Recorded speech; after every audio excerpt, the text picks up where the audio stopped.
भक्त और माता रानी में सवाल जवाब है, बड़ा सुंदर है।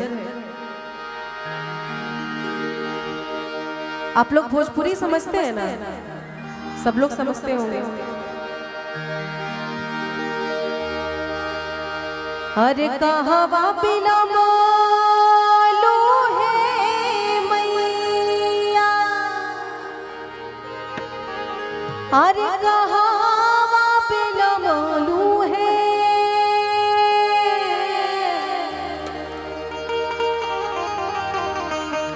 कहवा बिना मालो है मैया,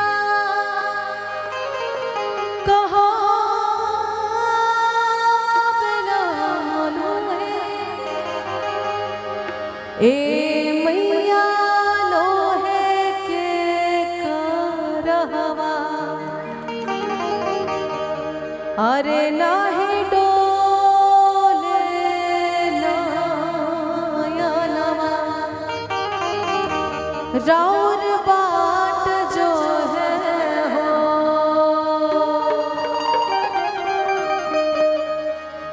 कहवा बिना मालू है मैया, कहवा बिना मालू है, कहवा बिना मालू है मैया, कहवा बिना मालू है कि मैया मोरी लो है के करहवा, भइले भारी नयनवा, राउर बाट जो है हो, कि मैया मोरी लो है के करहवा, नाही डोले सेवकवा, राउर बाट जो है हो।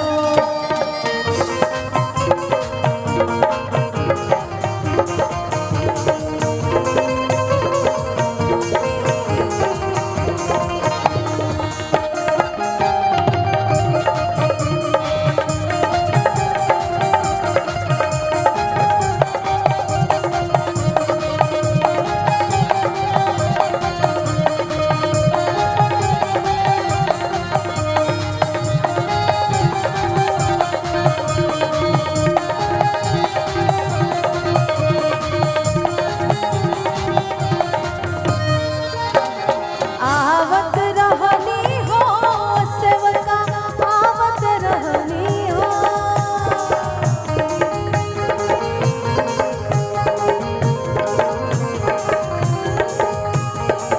आवत रहनी हो सेवका, आवत रहनी हो।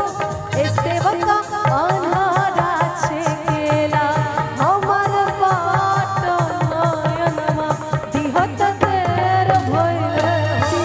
ए सेवका अन्हारा छेकेला हमर बाट नयनवा, दिहत देर भइले हो।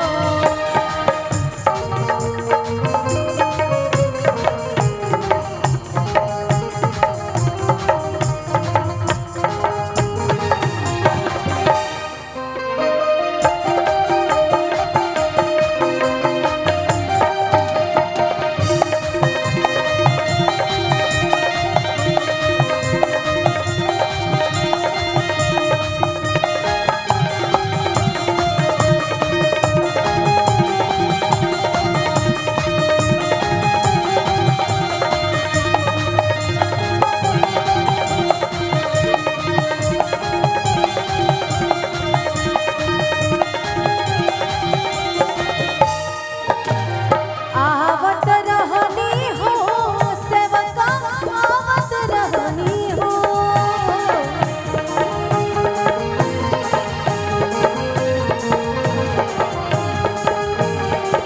आवत रहनी हो सेवका, आवत रहनी हो। ए सेवका बांझिल छेकेले हमर राह पलकवा, दिहत देर भइले हो। ए सेवका बांझिल छेकेले हमर राह पलकवा, दिहत देर भइले हो।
कहवा